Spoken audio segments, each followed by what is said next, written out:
During the Great Depression, every stitch, seam and button mattered. Families could not afford to replace clothing regularly, so survival meant learning how to extend the life of what they already owned. This wasn't just about thrift, it was about ingenuity, patience and careful attention to detail, lessons that remain relevant today for anyone interested in sustainable living or practical survival skills. If you value content like this, make sure to subscribe to Battlefield of Survival, like the video, and leave a comment on how you preserve your own gear, because the history of frugality is a living, actionable practice. In the 1930s, a minor tear could ruin a garment if left unattended. People would mend holes as soon as they appeared, often reinforcing the surrounding fabric to prevent further damage. Using a needle and thread was second nature, and knowledge of basic stitching techniques was essential. For practical application today, inspect your jackets, pants and shirts weekly. Even small holes in high-stress areas like elbows or knees can be sewn with tight, overlapping stitches to extend wear for years. Survival enthusiasts can apply this to tactical gear or work clothing. Reinforcing stress points prevents catastrophic failure in critical situations. Frugal households mastered the art of patching. Patches were not only functional, but often decorative. Leftover fabric scraps, old clothing, or even worn-out sheets were repurposed. Darning, a technique of weaving thread across holes, restored socks, sweaters and gloves without compromising warmth or strength. Modern survivalists can adopt this skill to keep boots, gloves or canvas bags operational. Even a simple wool sock can be transformed with darning to withstand months of rugged use.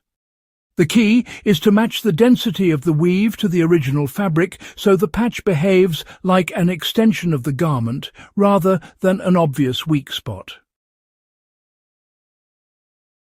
During the Depression, families often had only a few sets of clothing. They developed strict rotation routines, allowing garments to rest between wears. This slowed the breakdown of fibres, reduced odour build-up, and allowed items to be properly aired and cleaned. Practically you can rotate coats, shirts or pants on a schedule, keeping high-wear items like boots or jackets in reserve for heavy-duty tasks. This principle extends to outdoor or survival gear, ensuring your equipment remains reliable over long periods. Washing techniques were designed to minimize damage. Clothing was hand-washed or machine-washed on gentle cycles, avoiding harsh detergents and hot water. People used lukewarm water, mild soap, and sometimes vinegar or soda to soften water and reduce fibre wear.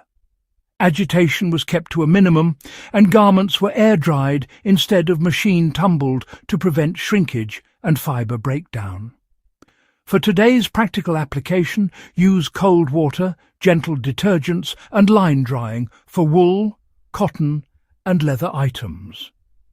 This approach keeps the fabric strong and extends the usable life of your gear. Rather than discarding clothes that no longer fit, Depression-era families altered them. Skirts were shortened, sleeves adjusted, and waistlines modified. This not only extended the life of the garment, but also adapted clothing to the wearer's changing needs without additional expense. In survival or prepper scenarios, knowing how to adjust clothing ensures that you can maintain functional layers even if supply is limited.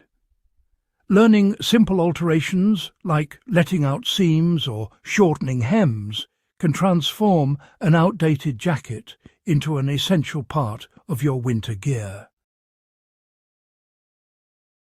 Nothing went to waste. When clothing was too worn to wear, it became rags, quilts, or insulation. Old shirts could become cleaning cloths, and worn trousers could be converted into aprons or work pants for children. This repurposing mindset is honestly, directly transferable to modern survivalism. Old tarps, coats, and even socks can be transformed into useful tools in a pinch. For example, a canvas jacket can become a durable packliner, or wool sweaters can be shredded and stuffed as insulation for bedding. Proper storage prevented moths, mould, and fabric weakening. Garments were kept dry, aired occasionally, and sometimes treated with natural repellents like cedar chips.